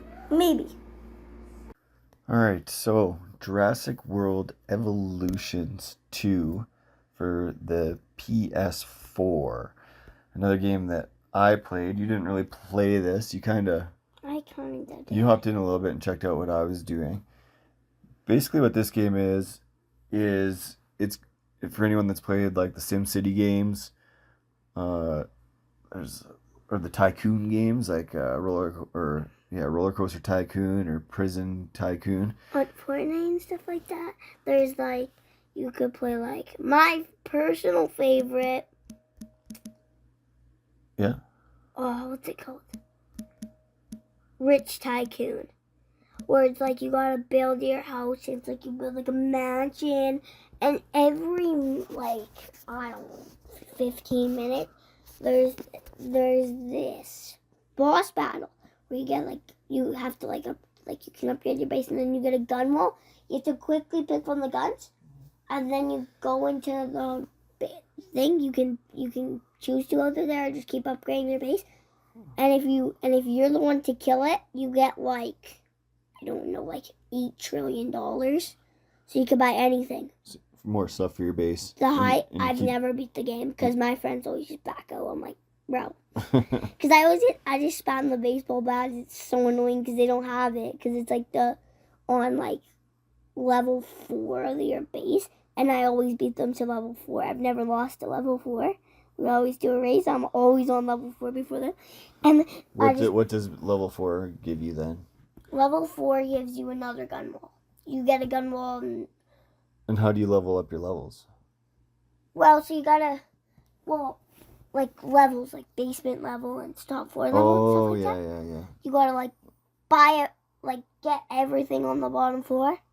Gotcha. My personal favorite has to be number 3, because you can buy a jacuzzi, Yeah. and just watch your friends do it. So you're building and furnishing a building. Yeah. Okay. So yeah. And you can like get this TikTok set up, and like when you just emo and you make a bunch, you gotta get like followers, and then you can buy, and there's also stuff that you have to buy if you have like this amount of followers. So when I said Tycoon, it reminded you of that, and that's what it's based off of, is these older games that had Tycoon in them. Like I said, Prison Tycoon, Island Tycoon. Yeah. There was a movie one as well. You make like a movie studio. Yeah, so anyone familiar with those type of games? Kind of like this. In Jurassic World Evolution 2, you're building Jurassic Park. There's a ton of things you have to do in this game, and the campaign kind of slowly throws them at you. By the end of it, it's pretty deep game. And I've never been a huge fan of Tycoon type games, but this one, I haven't played any in over 10 years probably, but this one is the one I think I've had the most fun with out of any type. I have played them in the past, but not really gotten into them and kind of move on to something else right away. This one I thought was pretty interesting. You have to build basically you make fenced in areas, habitats. You bring in dinosaurs through different ways. I'll get into that in a little bit. And then you have to, each enclosure, you have to create a habitat for that type of dinosaur. What type of food it eats, what kind of shelter, what kind of terrain, if it wants water, and what other dinosaurs that it can inhabit this particular enclosure with. If their types of dinosaurs are not compatible together, then you have to make a new enclosure for the next one that you get, the next one you get, the next one you get, and you end up building a massive park. In the game, there's a campaign which is 5 missions, so I was actually able to rip through that pretty good. I did take my time with it, kind of. And then there's a bunch of DLC. The version that I have, I got it free with PlayStation Plus a while back, and it comes with the first DLC. And then there are 2 Jurassic World Dominion DLC packs that I did not get. And I did not actually even finish the first DLC pack. Did we have a pack for one of these episodes? I don't think we opened a pack. Yeah, we did in the intro. Final Fantasy. So I played the whole campaign. I played some of the DLC, and then there's also just a free build that I didn't try. Now that I'm thinking about it, I'm like, I wonder. Every mission that you played, there was kind of a border that you couldn't build outside of. You had a set amount of space for your park. I wonder if the free one you can just make just a endlessly huge, massive park, which would be kind of cool. But it's a never-ending game. And then there's a challenge mode too, which I believe is timed. Dumb. Which I didn't play that either, even though by the end of the campaign and then the first mission I played in the DLC, I had kind of a routine down where I knew exactly what I needed to do, how much money I needed to keep on hand, because storms show up every once in a while. Some of your dinosaurs get sick. And the tornadoes are the worst because then you don't know what to do. yeah, it damages your park, and then you got to rip around fixing everything, and then dinosaurs escape from their enclosures, and you have to build shelters for all the people visiting your park, and so then you have to open up the shelters. Everyone runs the shelters, and while they're in there, you're not making any money. And then you have to catch the dinosaurs, put them back in. You have to fix their enclosures, and then close the shelter so that everyone comes back out again. So I did get caught at one point where I didn't have enough money on hand, and I got hit by a storm, and next thing I know, I'm just losing money like crazy. And then you can take out a loan, but then the loans can backfire on you as well. Did you take out a loan? I did, but I still lost that time, and I ended up, I luckily had a save point from before that, and so I was able to go back and make sure that I didn't spend too much money. I kept about $1.5 million on hand at all times. I would never spend below that, just to have kind of a buffer. So I'll start going through the main campaign, and then that'll kind of, as I'm doing that, I'll be able to kind of talk about all the more finer points of the actual gameplay, because it does get pretty deep as you go into it. I guess one thing I'll say before we get into that, I had the game brought up and now it just disappeared on me. Maybe I can go back to it. Nope, it's gone. The game came out in 2021. Jurassic World Evolution 2. Is there any write-up on here? Jurassic World Evolution 2 is the much-anticipated sequel to Frontiers. That's the company that created it. Groundbreaking 2018 management simulation, Jurassic World Evolution. Offering an all-new narrative campaign voiced by cast members from across the Jurassic World film franchise, exciting new features, 4 engaging game modes, and an expanded roster of awe-inspiring dinosaurs. I think this was the last dinosaur game / movie / TV show that came out since the movie that we were talking about. It came out before, but I think it is the most recent Jurassic Park / World game. No, I said it's one of the it's the last dinosaur thing that came out since the movie. Well, the movie before the movie, sorry. Right. Yes. Okay, so getting into it, just like that write-up kind of just said, it said voiced by actors from the movie film or the movie franchise, most notably Jeff Goldblum. He's kind of, every time you start a new mission, his voice comes on and kind of describes the scenario that you're in. The first mission is in Arizona. You're at a dinosaur welfare facility. You work for Cabot Finch of Fish and Wildlife. You make enclosures for different types of dinosaurs that don't get along. Raptors, Triceratops, Stegosaurus are the 3 first ones you get. When your dinosaurs get sick, you can hop into one of your helicopters. You have to build a what's it called? A ranger station. The ranger stations have they have jeeps and they have helicopters. This is one of my favorite parts of the game, because if you can set up tasks for your ranger station to send them to do certain things, or you can hop right into them and get go into a first person view driving the vehicles and go do what you need to do. When you get a new dinosaur, you need to go research the dinosaur to see what it needs to be happy.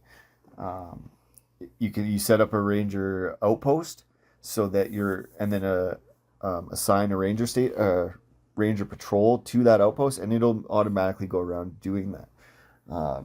When you first get the dinosaurs, it's nice to just and that's the routine that you get later on.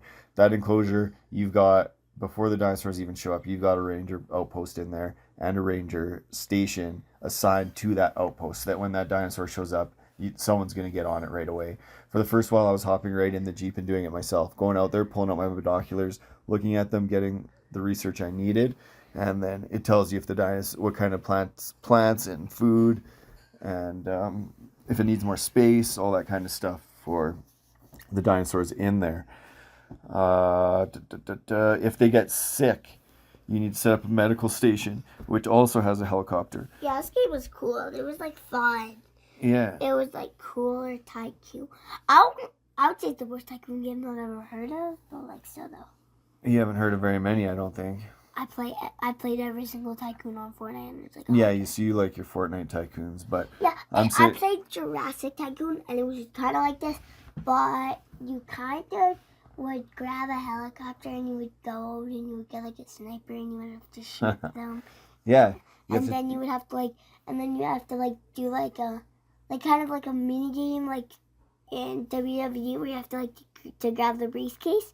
You have to do like a mini game to see if you can to kind of hook your thing onto it so it brings it. Yeah. You have to do a mini game to get it. Okay, so I bet you they pulled a lot from this game for that game mode. Because you have to, if your dinosaurs get sick, you have to go tranquilize them and then send your medical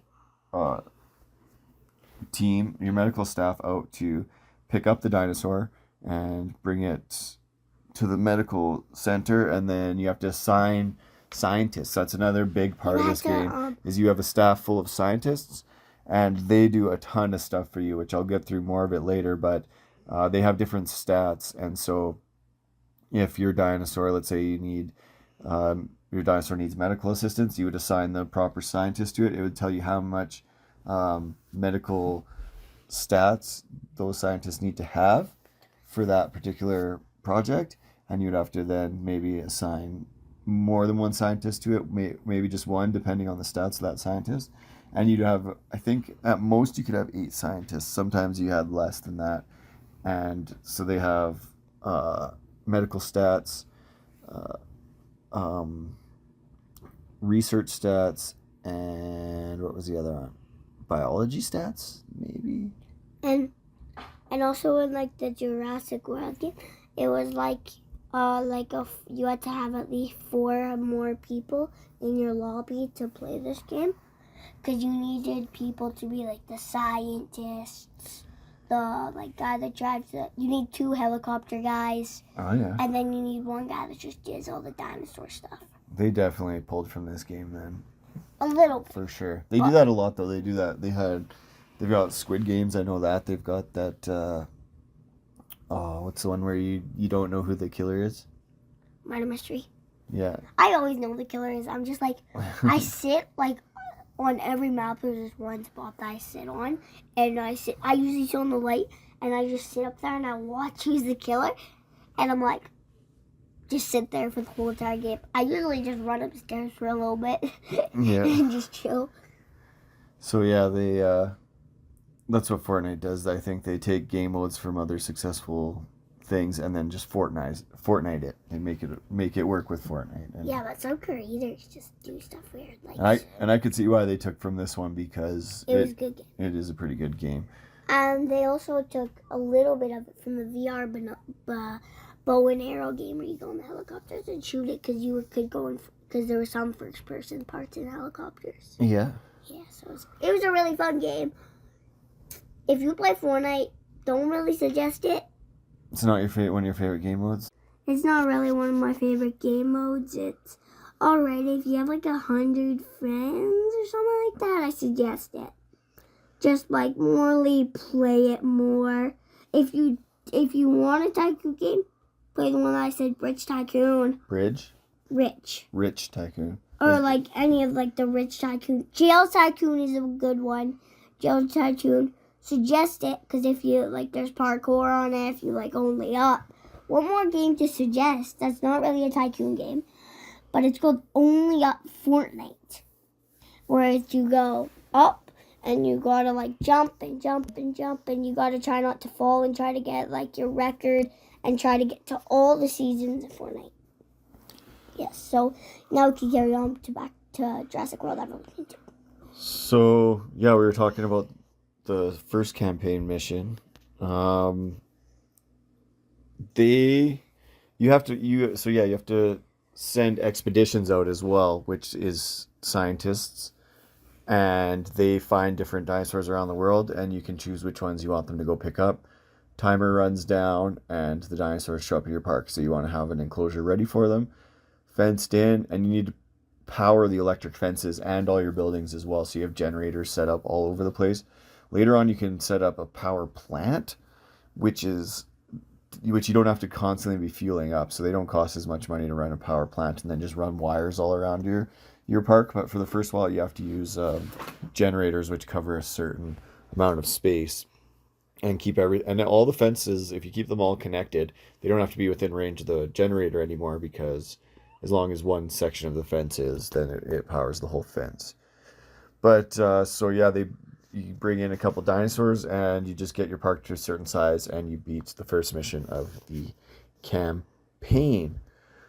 Level 2, you start an abandoned facility in Washington and build from scratch with 2 raptors walking around. So yeah, you build your enclosures for the raptors, and then you just capture those 2 raptors that are right there already. You're sent off to investigate a possible dangerous dinosaur in the area. It's a T-Rex. And you need to build a separate enclosure for that one, or else it'll fight with the raptors, and if the T-Rex dies, which I found out the hard way, you lose that mission. But that is a pretty quick one. Mission 3, you set up central headquarters for captured dinosaurs in Pennsylvania. You get 10 different types of dinosaurs this time. I remember you watching me play this particular mission, because I had all these dinosaur enclosures all set up in kind of a circle around all my main buildings, like my ranger station, all those different buildings that you need for operations. And you kept trying to tell me to knock down the fences and just let my T-Rexes just run through all the other different enclosures, which I wanted to kind of do that in I should have just saved a game. I should have just saved a game when I had a huge park built, and then did it, and then just went back to my save. But that would have been one fun thing to do, I think, is just let your T-Rexes loose. But when you've built up a large park, you don't want to risk ruining your park by doing that, even though it is pretty tempting. It sounds fun. You should do that. You should just restart the game. Yeah, I wouldn't mind hopping back in. It's been a little bit since I played it, but and then just get like a T-Rex and a bunch of other dinosaurs and put the T-Rex in the cage. No, just put all the dinosaurs in the same cage. You just let them roll. Or just like a huge fenced-in area with like a small fenced-in area in the middle. Put the T-Rex in the middle, and then just fill up with like herbivores all around it. And though they do fight each other, certain herbivores, but it would be fine. You just keep loading it up, and then just let the T-Rex out eventually. As soon as you put them all in, just T-Rex would eat them all. So I said that in the mission 3 is when you kind of start to figure out the motions of how the game works. You send scientists on exhibitions to get dinosaurs. You have a place ready for the dinosaurs when they get there. You check their stats immediately, cure any sicknesses, add food and water and terrain, and repeat. Basically keep doing this over and over and over again. That's the main gist of the game, until you get... you have to make paths to everything, too. Walking paths that lead up to everything that you have in the game. And you do get more. This was kind of the main rotation of the game, but eventually you get to building a massive park then you need to build attractions and stuff like that. So the main gist of the game, that's how you get your dinosaurs, and that's how you provide for them. That's what you have to do every time you get a new dinosaur. Mission 4, Oregon, reports of flying reptiles. So you build an aviary in this one, which is a enclosed cage with a roof on it and everything, so that you can have pterodactyls and stuff like that. It's the easiest mission in the game. You basically build 2 aviaries, and then the mission's over. And I never built another aviary after that again. Mission 5 in California, Yosemite. Large group of wild dinosaurs spotted. Set up a facility to catalog and protect the public. Take photos of 8 different dinosaurs in the area and capture some carnivores. So you don't even really build much of a park for this one.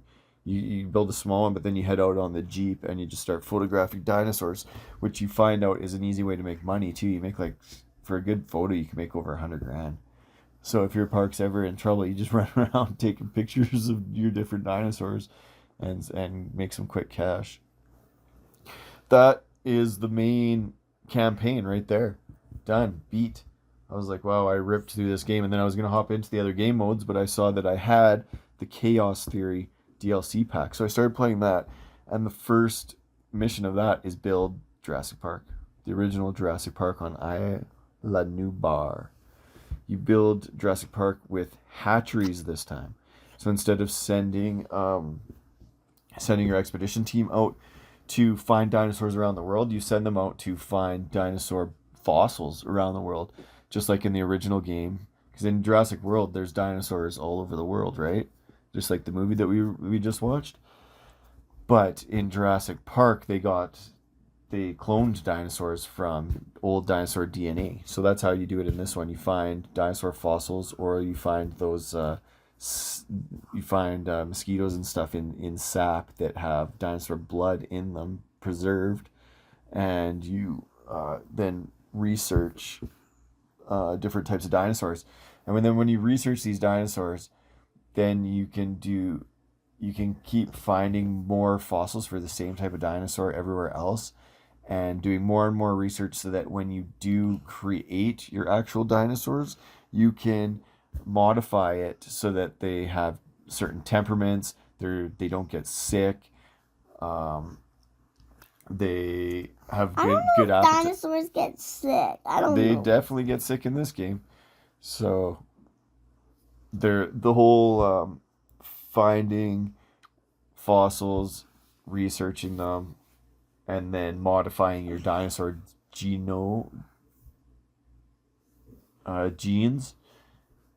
is a pretty technical part of the game. And again, you have to assign scientists to every part of this. So in this part of the game is when you really started wearing your scientists thin. I had so much going on at one time that I didn't have scientists available. I'd kind of have to sit and wait sometimes. And there is a fast forward in the game. You can hit fast forward. So if you're doing some research and all your scientists are being used for something, hit fast forward. And hope for the best. Hope none of your dinosaurs escape or a storm doesn't show up. And Yeah. so then what you also have to do with your Jurassic Park is now you can start building attractions and stuff. To beat this mission, you need to make a 5-star park. In order to do that, you need to build hotels. You need to build, what are they called? Water parks. Dinosaur tours. So you build a track inside certain dinosaur enclosures, and you have to build a track that a Jeep will follow, and people can go right in and up close to the dinosaurs. You can build zip lines going over top. So that's what I did for all my herbivore ones. I put in the tours, and then for my carnivore ones, I put zip lines going across them. You have to build washrooms, and the washrooms, when you build them, they show it kind of shows where the traffic is, like where all the people are, and where a washroom is in like a reasonable distance from those areas. So you have to set them up all over, and then different types of amenities like souvenir shops and places you can buy food and water, and those are the main ones. Like you could buy like A&W or McDonald's or Burger King, something like that. Yeah, they're not actually named those things, but that's what they basically are. And then you have to modify them for the type of tours that you have too. So put different attractions in your attractions, and eventually you'll get a 5-star park. And this was the most fun mission by far, doing the expeditions, the research, hatching your own dinosaur eggs. I had certain enclosures that I had 3 different species of dinosaurs in them because they all got along, and that was hard to do in previous missions because there's so many dinosaurs in the game and they're only compatible with certain types. So in this one I was able to really play around with what types of dinosaurs I had. Yeah. And I filled that map right up. And so after playing this particular mission, that's kind of where I stopped playing the game, because I really had a routine down. I knew exactly how much money I had to keep on hand. I knew what I needed my people doing. I knew what I needed to have ready for the dinosaurs when they showed up. So my dinosaurs weren't escaping. The main thing was just when a storm would hit, and that was more annoying because I wasn't progressing my park. So I really found that level kind of had everything the game had to offer. I could be wrong. There's still 4 more levels in that DLC, and then there's the Dominion DLC, which is when you start selling dinosaurs. And I didn't do any selling dinosaurs, and I didn't do any like full on water dinosaur enclosures either. Like with the flying dinosaurs, I had to build the aviary so that they couldn't escape. There are certain aquatic dinosaurs that you need to build huge, massive pools for, but I also didn't get to any missions that had that in it. Overall, I had fun with this game. I was talking to one of my buddies about it, and he kind of laughed when I told him what I was playing, and then I saw that he was playing it. That was Javi. Wait, you saw that he was? Yeah, I was on my PlayStation the one day, and I saw that he was playing Jurassic World Evolution too. So You should I guess. you just send him a PlayStation message. You should be like, I thought you laughed at this game. Well, no, like he got it because I talked to him for a bit, and I was like, it was kind of cool. It's like a relaxing game to play, but there's a lot to it actually. There's a lot to the game. The fact that there's dinosaurs in it make it more interesting than your usual Sims or tycoon game. And then being able to go into the actual vehicles and get right down on the ground level and photograph your dinosaurs, tranquilize them when you need to, and do research on them when you need to as well. It's a fun game. I would hop back into it just like you and I were talking about, different being creative, creating your parks, and then maybe letting the T-Rex and T-Rex, your carnivores out and just to your wreak havoc. raptors and your stuff like that. Because there were lots of times when I'd put dinosaurs in that didn't like each other and they'd fight each other. So I remember when you put like one of the Jeeps came in and like I forget what dinosaur it was, but they all like teamed up and was attacking the thing. they attacked the Jeep, yeah. And then you had to bring in like a helicopter and shoot them all. Sometimes, yeah. Or yeah, when the storms come and they break out and then there's people just running everywhere, just like in the movies. They're all trying to flee, and then you gotta build the shelters for them. You gotta open up the shelters and then lock everybody down and then go tranquilize those dinosaurs and get them back in their cages. If a dinosaur like escaped and was chasing someone, I would sue them. I would sue them for money. Yeah, you lose money when the dinosaurs get out. You don't want that, and then your stars go down, and then less people want to come there, and your money doesn't go up. You need money to do anything in this game, and I didn't really have a shortage of money very often. Oh, that was one thing. I guess you got to build viewing areas on every single cage, and the viewing area shows you where they can see, and so you need to like maybe set up multiple viewing areas in a certain enclosure just so that they can see that a dinosaur is viewable from at least one viewing area at all times, because that makes the rating of your park go up, and you bring in more money the more dinosaurs that can actually be viewed at one time. Yeah, overall, like I said, I'm not a huge Sims guy, but this one I had fun with, and I recommended it to a buddy. Now obviously I had a good enough opinion about it that he started playing it too. And now you should tell more friends to play it. Maybe I moved on. I played on the MetaQuest VR. I played the Jurassic Park game on that, which I thought was terrible. You drop down in a helicopter in Jurassic Park, and the facility's been taken over by dinosaurs, and you basically just like run around pushing buttons, and then eventually you start hiding from a raptor, but you're just hiding in closets and under desks and stuff like that, and you never fight back. It's not an action game, it's a hide game. And Hide and seek? I looked up some stuff on it, like a trailer and stuff like that, and people were crazy for this game when it first came out, and like everybody loved it, and I don't know, I thought that game was terrible. I played that one, and then I played that Dino Habitat VR game. Ew, we don't even have to. Which is kind of like Jurassic World Evolution, because you build a dinosaur habitat, you have to build the trees and the food, and you like go around petting your dinosaurs, and then they start pooping, and they use the poop as fertilizer for the mushrooms that fertilize the plants that you grow in the area. And that was just a chill game in VR. Not anything amazing. I didn't hate it though. Like, I really didn't like that Jurassic Park game. And then I played, what was it? Something Prey. What was it? I can't remember. Maybe I'll talk about that one when we do the other the other dinosaur movie that's coming out in a month or so. We'll do it with this game that he's not finished yet. It's called Turok. And I've been playing some Turok, so I'll match Turok with that Vietnam dinosaur movie coming out later this month. We'll have Turok and that VR game that I was playing that I can't remember the name right now, but you're a dinosaur hunter, and like for sport. Oh yeah, and you go in that helicopter and you go shooting them. You've got a bow and arrow. Yeah. Which also has grappling arrows on it, so you can grapple away from. I don't know. I'll talk about it another time. That one was kind of fun. It's probably my favorite out of the 3 dinosaur VR games that I played on the MetaQuest 3S. That is basically my review of Jurassic World Evolution 2. And that is the final of the episode. That's the end of the episode. This is going to be our 3rd episode. What are we doing next?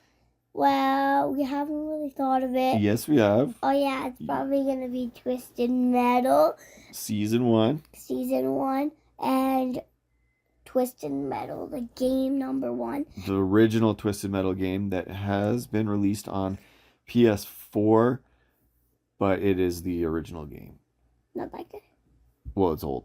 It was really old. And then now that Season 2's out, we'll pair it with the game number Twisted Metal 2. Because We've already finished Twisted Metal Season 1, and Twisted Metal Season 2 just came out, and we want to hop into that. I've been asking him for so long, but he wants to do a podcast before we watch it. I don't want to get the seasons mixed up. I want to have our fresh take on Season 1 before we watch any of Season 2. But yeah, no, I want to record that because I want to get into that. I want to start watching that. Me and you have been having a lot of fun with that. I love Twisted Metal. Probably my favorite. So, thanks for tuning into our show. This was episode 3 of hopefully many more to come. Like, we might have more than... We will go on this podcast as long as we want. And you guys, once we're done all these ones that we have, we'll start doing fan suggestions. I would love fan suggestions. That's a good point. Email us at ListoCorps@hotmail.com. Or on YouTube. Comment on our YouTube videos. Yeah. Leave us a comment there. We check those all the time. Give us a like. Give us a subscribe. We're on Spotify. We are on Instagram at ListoCorps. Follow us on there. Send us a message on there. We'd love to hear from everybody. And hopefully you tune in next time. And we still haven't done the final thing yet. We've been wanting to do this. I said it on the World of Warfare episode that I promise you I will put those glasses on and walk around. I promise you. Maybe we should go do that right now. I promise you I'll do that. Okay, let's do that right now. Thanks for tuning in, and see you next time. Peace.